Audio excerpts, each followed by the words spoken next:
yourselves for... I do that one, but Stuart is getting plenty for it, you know.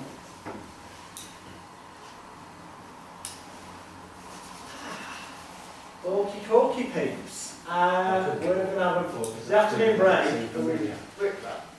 It might vary yet. If I reach an actual break point, it might be slightly earlier, but it'll probably be in the region of 3:15. That's the point when I'm then going to make my way out to where the mural thing is. The picture on the wall, as we all see, it makes a great background for us.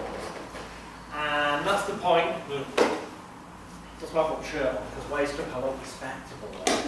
And this is important because inside your folders are envelopes, and those envelopes contain your 3 or 4 printed out example diplomas. I say example because if you want to go and get, you know, gold skin parchment of the highest, finest nature, and then use the file in the members area and print out them on gold skin parchment before they go into the frame, then of course you have that option available. And basically we're just get pictures where I'm shaking your hand and handing you your diploma like you passed. The purpose being that you will pass your exam, hopefully. We will do the exam before the break. Because that way, legally, if ever I was to be asked, I can genuinely, sincerely and truly state that you've taken an exam and also legally entered into a contract with me, which I've got video proof of, which covers me legally. That means that I can genuinely and truly state that you know what you're doing in terms of whatever you advertise yourself as doing. Because you'll only advertise yourself if you know that you're capable of doing that particular thing. Which therapeutically speaking covers a massive area, as we've covered. But were you suddenly to decide you wanted to go into doing past life regression, well, we won't be covering that today. Other than for me to say, basically go through the hypnotic process that we mentioned, and then ask them questions about where they are, what they're seeing, and get them to talk about themselves. There's a little bit more to it than that, but if you did want to do that, there's a product called Past Life Regression in the bootcamp members area. So you could, before you printed out the diploma, for you legally to be able to claim you have the expertise you were claiming by said diploma, you need to have studied that particular set of videos, if that makes sense. At which point, once you agree to do that, I'm legally covered, and you're legally covered because you actually then have taken on board the necessary knowledge. Albeit it's a teeny little bit different, that's all, because otherwise the rest of it ultimately works for exactly the reasons we've already bloody covered. It doesn't matter what you call it, what context you put it in, it is ultimately, I'll just use the word placebo, it is just a placebo. I do believe we covered techniques, the only ones we didn't cover, that the so-called fast phobia cure.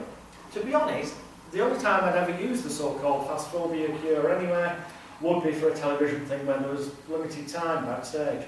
Because otherwise, I'd have their eyes follow the thumb and do the exact CMT script that I mentioned to you that you've got the audio CD and the script for, if they were coming for a one-to-one session.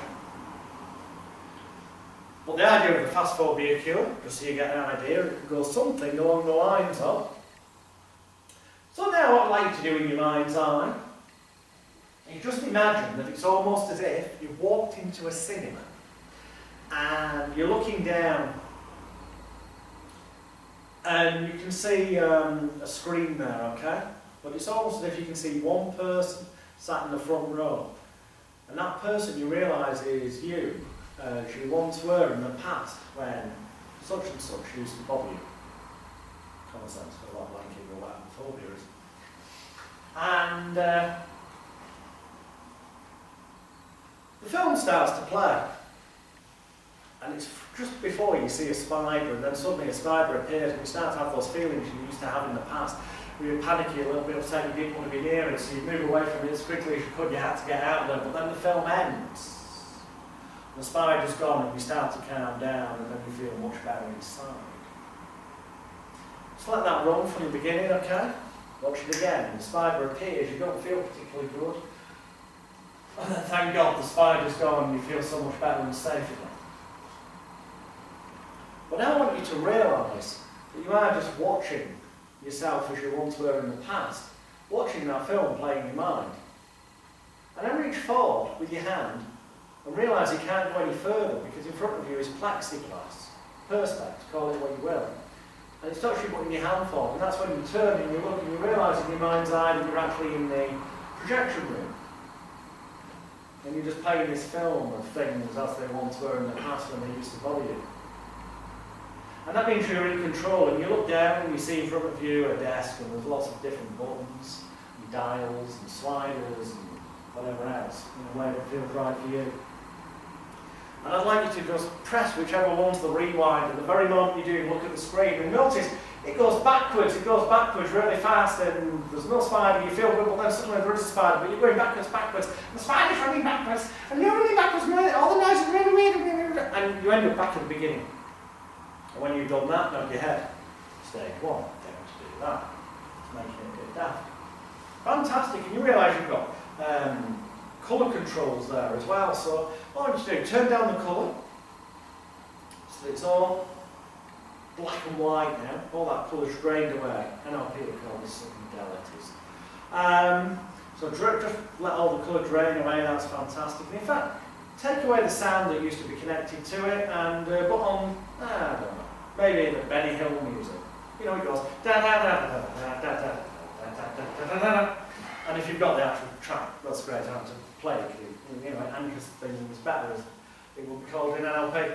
And then press the button and play the film backwards in black and white, but with the ridiculous music. And it's going da da da da da da da da da da until you get to the beginning. And you start to laugh, you start to see how ridiculous this is, and then you realise you can add visual effects. Just imagine now putting Wellington boots on each leg of the spider and a silly clown's party hat and a red nose, and making it look completely ridiculous. And then play it again backwards. So it's going backwards, down, and you go through it all again, because it's even more ridiculous. Okay, now you're going to play it forward, but it is in black and white this time. You know it's in black and white, so you can feel calm, safe and secure. It's also got that ridiculous soundtrack. The spider looks ridiculous and you feel really fantastic when it starts from the beginning. Notice how much better that feels than it did before the spider appears, but it looks ridiculous and you start to laugh. And at that very moment it goes forward, you start to laugh, you're not bothered. Because laughter, by the way, interject, laughter is the direct opposite of fear. Fear, which stands for false evidence against reality, or false evidence appearing real. That feeling, the fight and flight of, that is the flight or freeze. It's arguable which, but it's the bad end. Whereas laughter is relaxation. That's the flight, feel fantastic, everything's safe. So we can attach laughter to it, then we change the emotion connected to the mental filing cabinet, the pattern matching. So the activating agent of the spider then becomes, rather than being a pattern match with spider scary, like we talked about yesterday, the emotion scary to the thought, get away, becomes activating agent spider, pattern matching, red clown's nose, clown makeup, silly hat, willy boots on the feet, all that kind of stuff. So it's laughter, which is relaxation. If you feel safe inside, then there is no feeling of being scared. And if there's no feeling of being scared, then logically they come to the conclusion you're not. As we've already said across the weekend, feelings are for them their own reality. Their feelings confirm to them their own beliefs or create their beliefs. So if their feeling is changed from fear into, it's quite funny really, that would change their belief from I'm scared of it to, you know what, it doesn't bother me anymore. And then we had a nice little technique that I believe was an added element that, as far as I know, the Speakmans added to this, which is then you say to them, now, you've played many comedy films in this theatre before, so just imagine your favourite comedy actor or actress or comedian, whoever that may be. Who is it? And you get them to say it, because although they've got their eyes closed and they're apparently hypnotised, they can actually answer questions. And let's just say this, I don't know, Lee Evans. So now, play the movie, it's going to go from the start to the end with in black and white, with the Benny Hill soundtrack. Start it now. That's brilliant. Do, do, do. And if you've got the music, start it. If not, do the da da da da da da da. It's in black and white, you see the spider, but it doesn't bother you because it's just ridiculous. In fact, it makes you laugh. And what makes you laugh even more right now is you turn and you notice there's been a bystander there. And as you turn, you see that Lee Evans, your favourite comedian, or whoever it is, that they've got an association, an anchor, as they would call it in NLP, to the idea that that person makes them laugh and feel good. Well, you turn and you see the Lee Evans, and he's watching and he's laughing as well, because he thinks it's so ridiculously funny, this spider. And it just makes you want to laugh more, because every time you see your idol, that comedian, laugh, it's funnier than the funniest joke he's ever told. So you're really anchoring positive, laughter, feel-good emotions to it. And pretty much that's it. And then repeat it 3 times with the comedian. And job done, that's essentially what fast phobia occurs. An important seeming ritualistic process on the one hand. On the other hand, we are taking away the colour, we are changing the soundtrack, we're changing the visual imagery, we're adding something to it. I don't bother with that, but yeah, it's a good thing to mention here. NLP sometimes they'll get them to imagine the picture shrinking down inside. I personally don't bother. I think that's not. Yes, you can. Doing more won't harm. It's just more of an important seeming ritualistic process. But what I've just described on its own works. Or at least it does when you believe that it will. You transmit the perception that you're confident that it will, and that the individual believes that clearly you know what you're doing, hence the diplomas, the books, the advertising drive, and that they actually want to change. Which is part of your filtering process, which happens through charging more. Because people actually need to commit. If you're just charging the same as everyone else, you will get people whose husband or wife has said, oh, go and give this a try. And if it's not that deal, they'll go, oh, try it then. Just so that they can go away and say, it didn't work for me. Just so that we've got another excuse for getting the attention to feel loved, wanted, needed, appreciated, cared for, cherished and valued, the things we've already spoken about.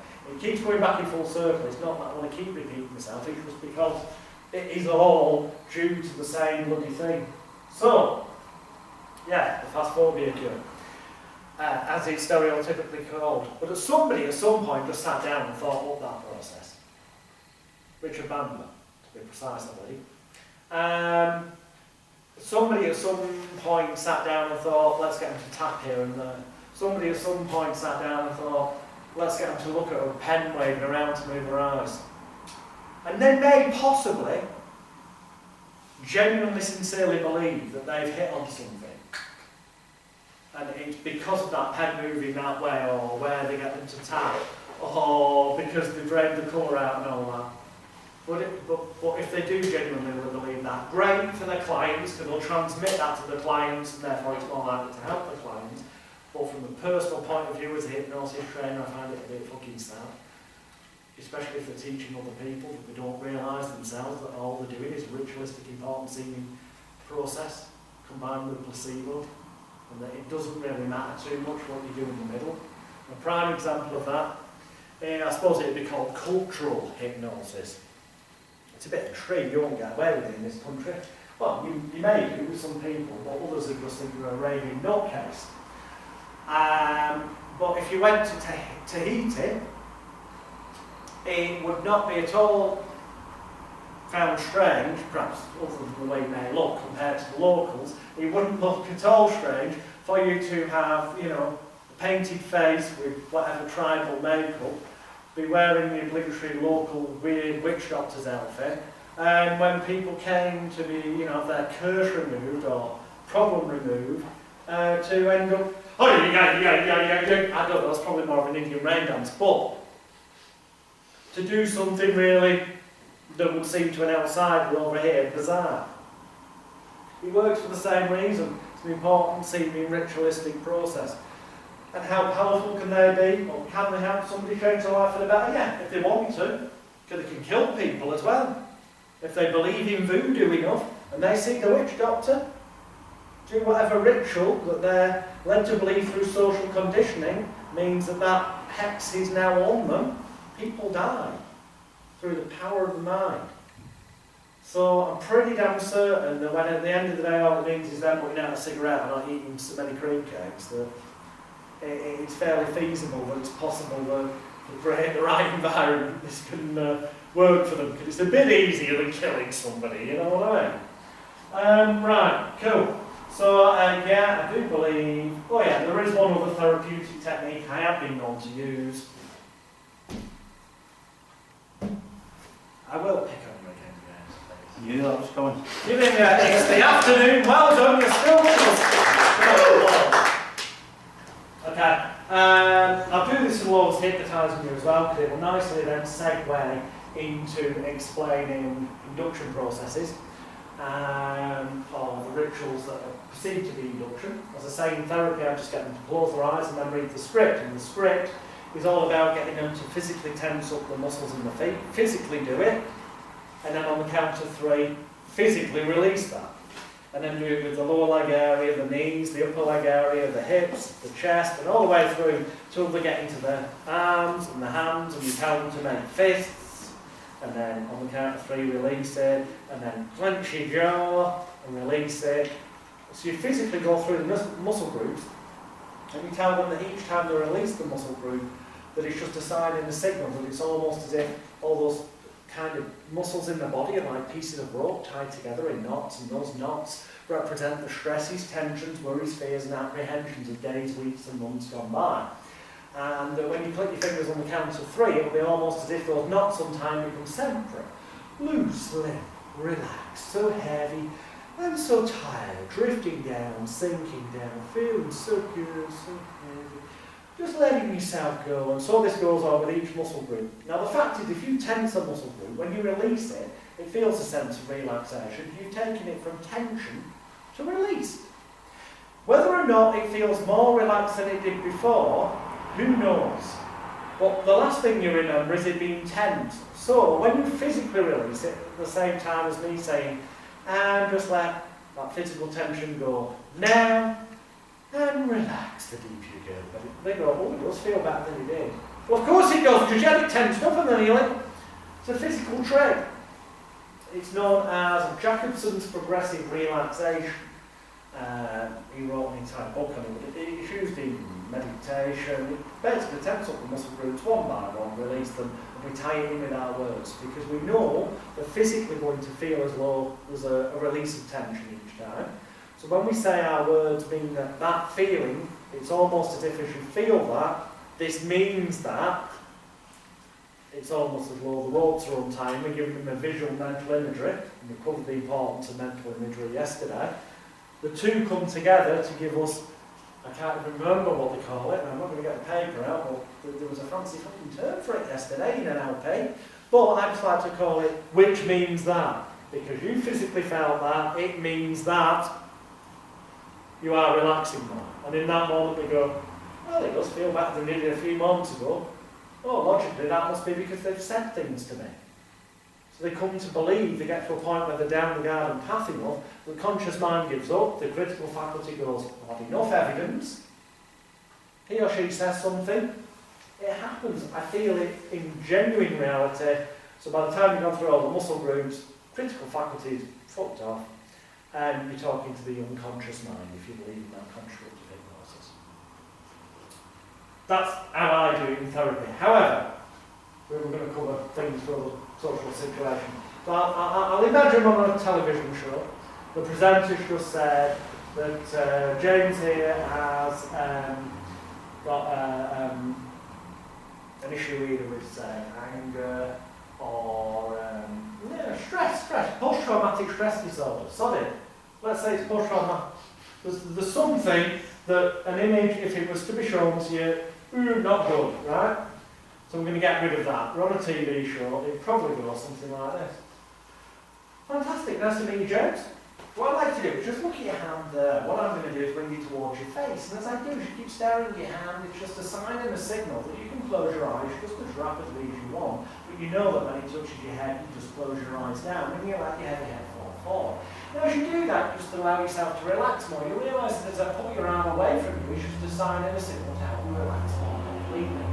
And in a few moments' time, when I drop your arm down into your lap, it will not bother you, worry you, or concern you. It will just serve as a sign and a signal to drift down, sink down, drifting down, sinking down. That's fantastic. Keeping your eyes tightly closed at all times, unless I say otherwise.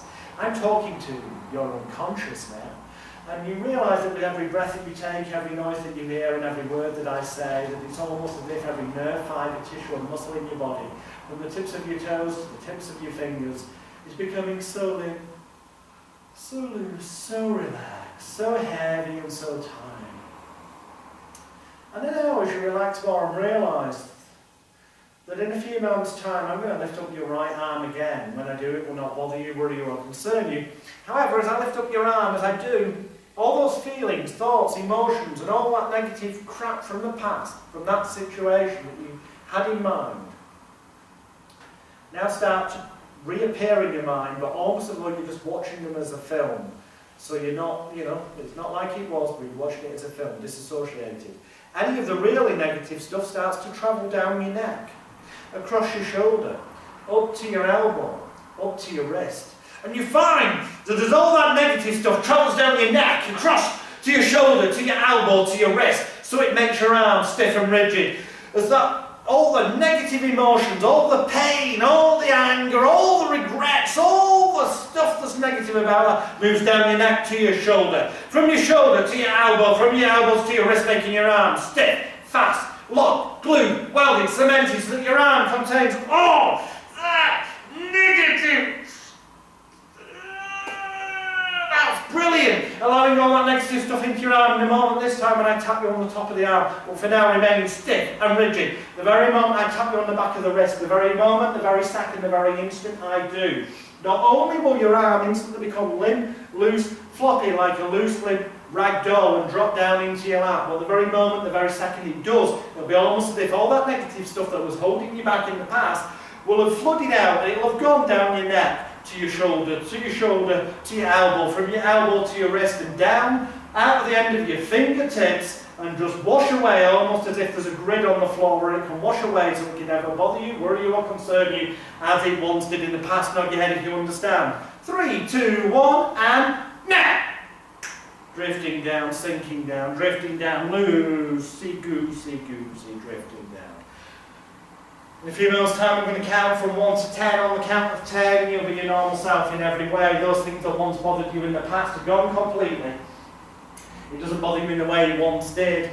1, 2, 3, lighter and brighter. 4, 5, 6, almost as if every nerve, fibre, tissue and muscle in your body, from the tips of your toes to the tips of your fingers, is being washed with pure spring water, revitalised, re-energised, revigorated. 6, 7, 8, 9, almost as if all the stresses, tensions, worries, fears and apprehensions of days, weeks and months and years gone by, especially everything and anything that was ever connected to that in the past that once used to bother you, leaving your mind and leaving your body right now is on 8, 9 and 10, wakey, rise and shine, open your eyes, and then no doubt the presenter would cut in and go, James, how do you feel? And they'd be under social pressure to go, oh wow, or whatever. It's a bit odd, isn't it? It's a little bit odd. And the reason it's a bit odd, for any other reason than it, is because I've told him exactly what to do, and I'm holding his arm, and I'm physically going, let it down your neck, to your shoulder, to your elbow, to your wrist, and making your arm stiff, fast, tight, and I'm holding the wrist so his arm was down. So if for some reason it was floppy, it's not going to fall down. So anyone watching, it looks like his arm's gone stiff and rigid. Once I know and I feel his arm's rigid by pulling it out, making sure that it is, then and only then I let go. So from the audience point of view, were there an audience, I do this one-to-one as well. It's like that. When there is an audience, I then come along, put my hand on, and I really prove how much I can't push that down. That's because I'm only pushing on my own hand. This one's pushing up at the same time as this one's pushing down on it. There's next to no pressure on his arm. As it happens, he would have been able to keep it up, but no, I don't want any chance of his arm going down. I want the audience to think, And also, I might then just put a teeniest bit of pressure, which is enough with your eyes closed to think, wow, my arm must be stuck. And then I tell him what to do and when to do it. I say in a few moments' time, I'm going to tap you on the back of the wrist, and when I do, that very moment, that very second, that very instant, you'll just let your arm drop down into your lap like a loose limb rag doll. And the very moment, very second, very instant you do, everything floods away. You heard what I said, and then I come in, and I told them I'm just going to tap like that, but actually I tap more like that, so that if there is a bit of resistance, I kind of started the movement, so it reaches a critical point where it will carry on going down. And the rest should be pretty self-explanatory then. Other than, obviously. So that's the technique, that's the other therapeutic technique, which my memory aid was bottle negative into arm catalepsy. Because they call that arm catalepsy. It isn't, it's just me telling him to keep his arm stiff and then pretending it's stiffer than it is. Really. So the so-called induction process. Well, we did briefly do this earlier, pattern interrupt. But it bears repeating, because I genuinely do, and would in that situation, use that kind of technique. Can I sit you sideways on for this? I'll sit you that way, sideways on. I come in, the one going to shake his hand, but then this other hand suddenly comes in, grabs his wrist, and obviously I'm normally stuck there, so I'm going to stand in the odd position so that you can see. And turns the hand, but at the same time comes in and says, see this hand here, or look at that hand, that or this implies it's like he's disassociated, it's not his hand. So, see that hand there, as I move it towards your eyes, you know you can allow your eyes to close down just as rapidly as you want, which they may or may not do, but it doesn't matter. Because I say that what you do know, that when your hand touches your head, your eyes will close. Now they may or may not, but to an audience, his hands are over his face, so you can't see his bloody eyes, but I can from the side. And if need be, I can put my thumb into this area here, so it hurts a bit, at the same time as pushing his head forward like that. So it looks as though he's going into what would look like hypnosis. Because he'll quickly realise that when he puts his head forward and I'm pushing it slightly with my finger, that any pain there was of my thumb pushing in his neck vanishes. That little area between your neck and your shoulder vanishes, because once you lean over, it doesn't have the pressure on. So it's a sense of relief as well. At this point I can be fairly confident, I can move around if need be, but I put my hand still on the shoulder so he doesn't put his head up and make me look daft. I can be fairly confident he's closed his eyes if he's being compliant. I tell him I'm going to pull his hand away. Always tell them what you're going to do before you do it, so it's not unexpected. Unless, with the exception of the first thing. That's meant to be unexpected. And then, because I've got him held by the wrist, what I will do is wiggle the arm about and move it upwards. Wiggle to the side and upwards, because by so doing, when I suddenly let go, he doesn't know it's going to happen, so he will drop down and look like a loose limb rag doll. He's not had time to anticipate it. I then tell him he's going to start mentally imagining the things, let him go down his neck, to his shoulder, to his elbow, to his wrist, come down, pull out the arm as far as I can, come up here, straighten it out so I know there's no bend in the elbow. And then I keep hold of it as I keep going. It's from the neck to the shoulder to the elbow to the wrist, but I go underneath it and push upwards, which is impossible to bend the arm because the elbow bends that way. But by pushing it upwards like that, it's emphasising it's got to be stiff and not bend, until I feel it in the position that means I can safely let go. And yeah, I will also say to them, you're making a fist. Making a fist makes the arm tense in that position. And then we tell them in a few moments' time, and I tap them on the back of the wrist, that everything will flood down from the neck to the shoulder to the elbow to the wrist. The fist will rapidly undo, and it'll come out the fingertips and then down in the imaginary drain.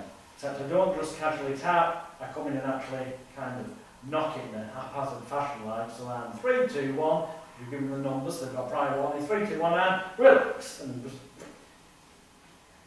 that's pretty much it. And then obviously you're going to wrap them up, but you heard that, so 3, 2, 1, you're back in the room. Thank you very much for volunteering. Give a round of applause.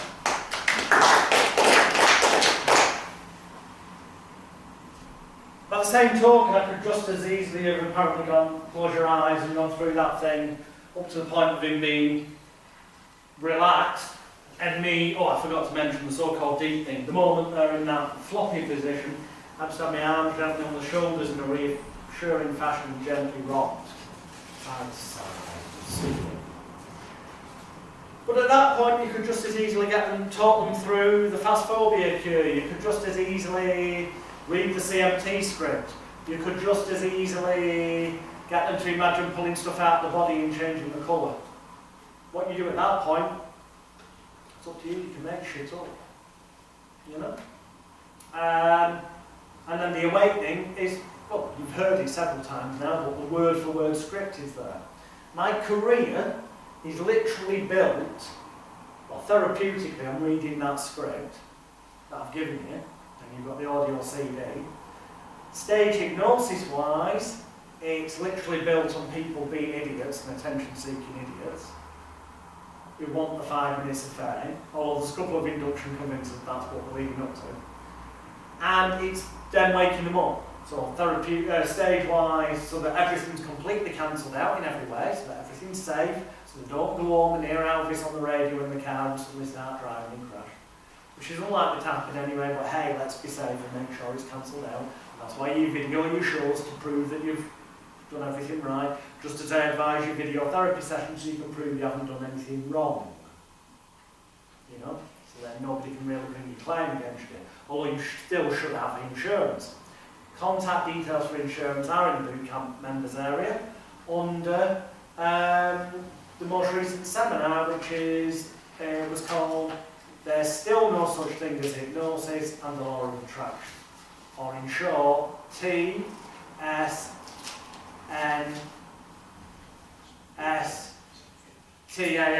Yeah, that's same thing. That section in there has got insurance contact details.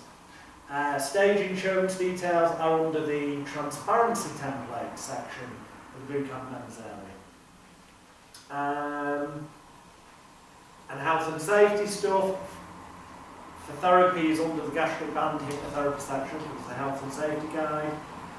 Stage hypnosis wise and street hypnosis wise, health and safety considerations such as obvious common sense things: don't stand them on the edge of a pavement, because if they suddenly fall off they might get hit by a car. It's got nothing to do with hypnosis, it's actually just common sense. But you'd be amazed if you go on YouTube how many videos you see of people doing street hypnosis where the person's precariously balanced on the edge of the pavement. Cars are going past them like that. I wish I was joking, but they're there to see just by typing in street hypnosis on YouTube. It's scary. But the health and safety stuff's in there, and you are wise, and also there are legal obligations upon you, duty of care laws, to have looked at those sort of things and put those into action before you do your therapy and before you do your stage stuff. So, yeah, I think therapy, definitely without a doubt, we've covered. So induction techniques.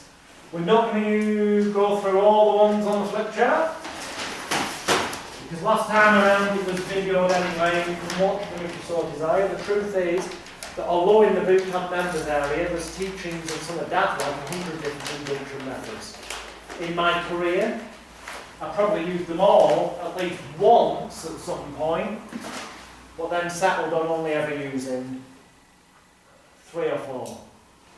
In therapy, invariably, if it's one-to-one, it will be literally progressive relaxation induction that we've already spoken about. If it's for television, it will invariably be a handshake induction, like we just covered. But anything else, stage, therapy, street hypnosis in different contexts, I can find the right page. Ooh. Oh, bless. Falling apart. Give me one moment. Oh, there we go. Lovingly prepared flip chart. Falling apart. There is a list here somewhere. Sorry, it's not there.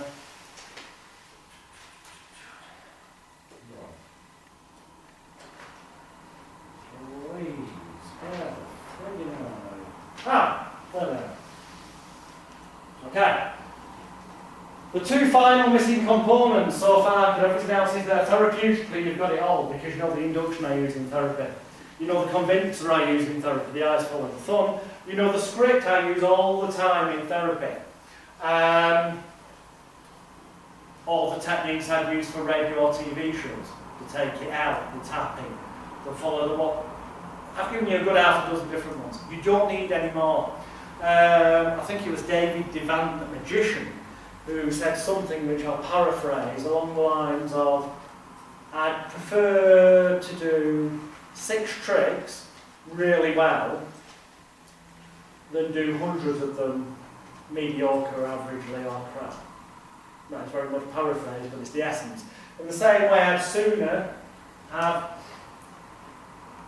half a dozen techniques that I regularly use, half a dozen to a dozen, which would include eyes following the thumb, convincer, handshake pattern interrupt, a couple of the inductions I'm going to teach you, a couple of the suggestibility tests I'm going to teach you, the pulling it out of the body, the tapping I regularly use, the arm thing I regularly use for therapy, a convincer that I'm going to get Stu to show you in a little while. And that's pretty much my entire career. Hypnosis speaking wise in terms of what I actually do when I get in front of an audience or one-to-one with somebody or even in a sales environment. What I say may be different, slightly. So now your eyes have gone your eyes following your thumb, you've gone further. Wow! This means that you are able to access the powers of your mind, ladies and gentlemen, and that tells me exactly what I need to know, that each and every one of you here today at Busan Associate Sales Training can indeed go out there tomorrow more positively and make more sales. So imagine if you've just managed to achieve that right now in the space of 2 minutes, something you thought would be impossible has proved itself to be so ridiculously easy. Imagine what we can do together in the next 45 minutes as we reprogram your personal laptop computers. So everyone, take a nice deep breath in through your nose, and then out through your mouth. In through your nose, out through your mouth, and close your eyes down. And just so long as you keep your eyes tightly closed at all times, unless I say otherwise, then you will find that this will be 1,000,000% successful for you. And that will mean that you can awaken in the morning with an inner warm glow of confidence, a renewed optimism to life, a more positive attitude to get things done, able to go out there into the field, showing people your wonderful latest new product and making that sale with the greatest of ease and overcoming any objections along the way in such an enjoyable, calm, relaxed fashion. And then I just go into the normal CMT script. Television screen, I get them to imagine themselves overcoming, having negative objections, not making the sale, destroying all those negative thoughts. Mirror, magic mirror, seeing themselves, being successful, getting the sale, closing the sale, being the top salesperson, putting on the suit of armour, becoming the natural. With a little teeny bit of thought, you can adapt the CMT structure to be your corporate training group session. And that's the point I forgot to mention. The only difference between treating one person, 100 people, or 5,000 people is how many people are in the room. It's still effectively a show, a theatrical performance. Which was that you're doing to one, maybe one-to-one, or you might have to change it from I'm talking to you now to I'm talking to each and every one of you. I'd like you all to close your eyes. I'd like you all to take a nice deep breath. Bit of common sense, and you can all, with that script, you can do group sessions, you can do corporate stuff. All it's down to is the marketing that's niched in a fashion so that they're in the right state of mind and belief, and you create the credibility for yourself and what you do when you get there. But when I get there, what I do is ultimately, with the exception of the odd few words like the example I've just given you, identical to what I do for somebody one-to-one, or identical to what I do for a group of people for smoking cessation. It's the same as what I do for a group of people for a phobia cure. Or it's the same as what I do for a group of salespeople to motivate them. It's the exact same thing, which means I get more fluent at doing it.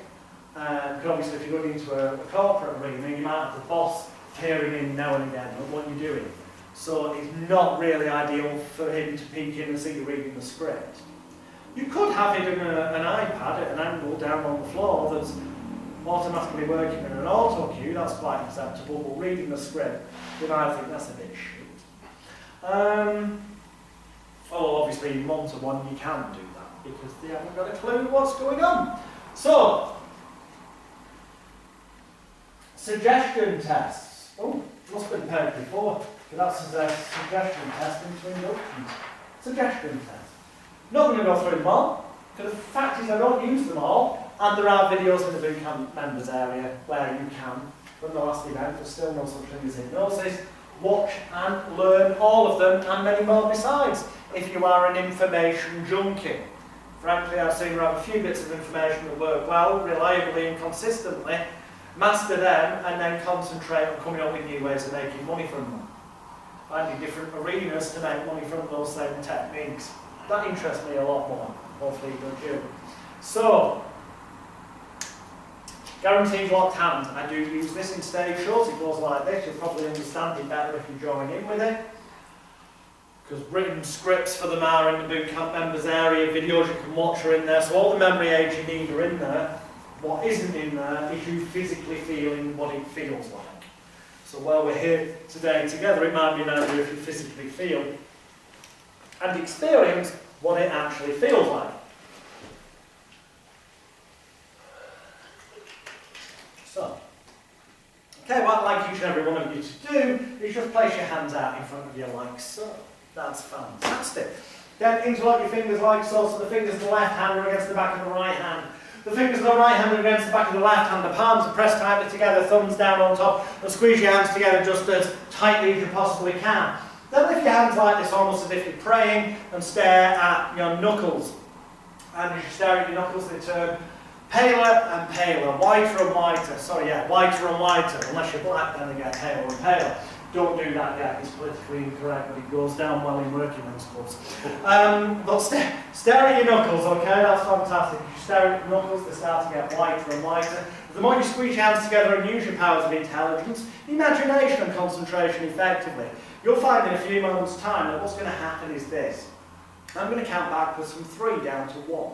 On the count of 1, if you concentrate, as I'm sure you will, you'll find that on the count of 1 your hands will be locked, glued, welded, cemented, bolted together if you use your powers of intelligence, imagination and concentration effectively.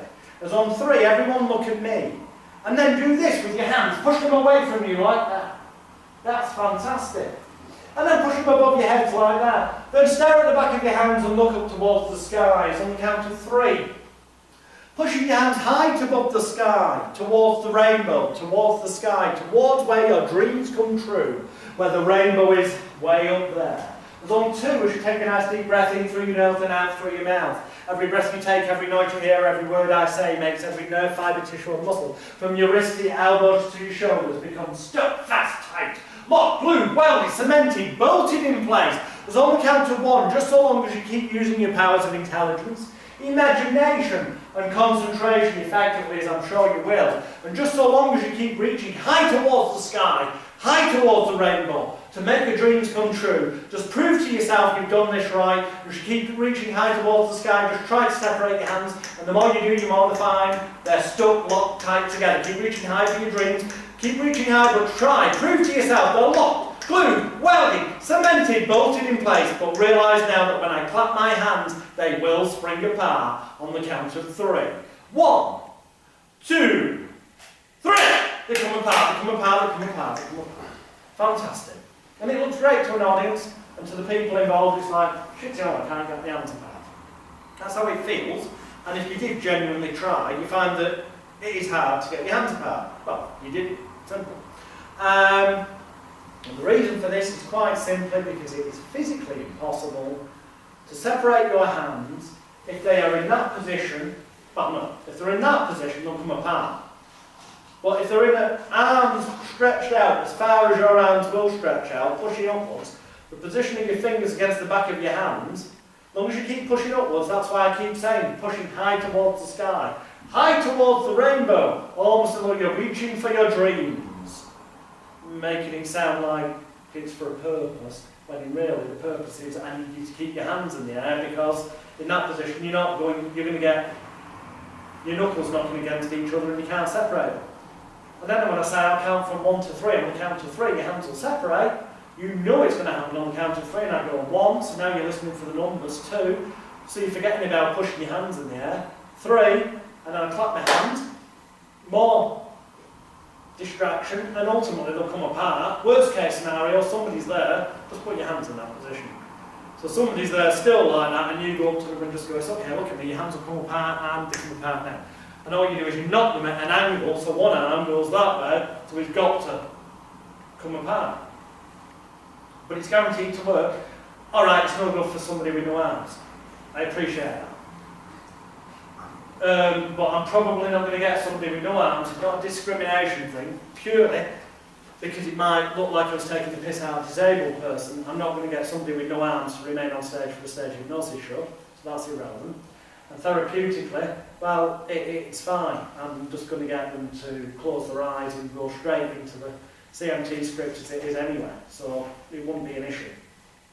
So common sense comes into it, but that is probably one of the most used techniques I use, the guaranteed hand lock technique, as it's called. Does that make sense? It's just a physical trick. It's guaranteed to work. It's as simple as that. Another one I'll sometimes use, and you're not supposed to do so-called hypnosis over the radio, but you can always tell them that it's not hypnosis. What we can try, perhaps with the listeners, is a little imagination exercise, and call it that. But if you tell somebody this is hypnosis, then it can be the gateway into hypnosis. It all comes down to what they believe, or are led to believe. But anyway, it goes like this. Okay, everyone, what I'd like to do is place your hands out in front of you. Obviously, if there's only one person, you don't say everyone, because you'll look a bit weird. But you say, I'd like you to. But okay, everyone, I'd like you to place your hands out in front of you like this. Interlock your fingers of the left hand against the back of the right hand, the fingers of the right hand against the back of the left hand. Press your palms tightly together. Go on, do it. Hands together, okay? Squeeze your hands tightly together and take your 4 fingers. They're the ones on the top, in case anyone's wondering. Fantastic. And then just separate your fingers about an inch. If that's an inch, I've no fucking worries, I can tell you. But anyway, that's I digress. What I'd like to do is stare directly at me, nodding your fingers. I'm going to count backwards from 3 to 1. On the count of 1, if you concentrate, as I'm sure you will, you'll find that your fingertips are touching. Because on 3, you realise now it's almost as if there's a magnet on the tip of your fingers. And they're getting stronger and stronger and stronger with each second that passes by. As on 2, with every breath you take, every noise you hear, every word I say, and every thought you think, you just allow that to occur now. You realise it's almost as if someone's come along with a piece of rope, and they're tying that rope into a knot around your fingertips, and they're pulling the knot tighter and tighter, and in turn that's pushing the fingertips closer and closer together with every second that passes by. Every moment, every second, it's just happening now. As on 1, those fingertips touching, that's fantastic, and then you choose who you want. Now, as we are here, we have 4 out of 5 of you that did it with your fingertips touching. Yours were almost there. If I'd have carried on talking longer, your fingers would have got tired and closed. Just because... Well, I could see the resistance and you just trying to resist it. You were trying to resist it, yeah. But if I'd have carried on talking for another 2 minutes, you'd have had no choice, it would have happened. But 4 out of 5 in a stage show environment, brilliant. Visually that proves it works on the majority. Now on a 1-to-1, where you're only dealing with one person, and I've just been dealing with you on your own, I'd have just, rather than going from number 2 to number 1 straight away, I'd have literally gone 2, done the bit, and then I'd seen there's some resistance, it's going to take a little bit longer, and I'd have gone. And on 1.5, if you take a nice deep breath in through your nose and out through your mouth, every nerve fibre, and I'd have waffled some shite to let your fingers tire, because the truth is, when you put your hands together, so the fingers of the left hand are against the back of the right hand, the fingers of the right hand against the back of the left hand, palms pressed tightly together, thumbs down on top, then place the 4 fingers out. Does it sound like I've done this a bit during my life? And separate your fingers about an inch. Wow, if that's an inch, I've got no fucking worries. Crap gag, I nobody gets a laugh. Now what I want you to do is look directly at me, okay, not at your fingertips. That way they're distracted, so they can't. They're less likely to be able to look at the fingers like you did and go, oh, there's some resistance, or they're starting to stop. If they're looking at me directly, there's the distraction. I will, when I've got my fingers together, or I'm looking at them, their peripheral vision will be picking up on my fingertips. As I'm talking, I will just let my fingertips come together, so it's a non-verbal suggestion. That's around the count of 3 to 2. And on that when I'm telling them about magnets. And on 2, I will tell them that they're getting a piece of rope, and this is being knotted around the fingers, and as I pull the rope tight, and I mime it, because that physical action distracts them from the fingers, makes it more likely for them to come together. But ultimately, it's the tendons connected to the fingers tire out, and it's only a matter of time before they'll come together. But I just time what I'm saying, especially if it's one-to-one. If it's a group, I don't mind whether it works for everyone or not, as long as it does for the majority. But one-to-one, I'll just keep waffling until the fingertips end up touching, so that they go, wow, this person says things to me.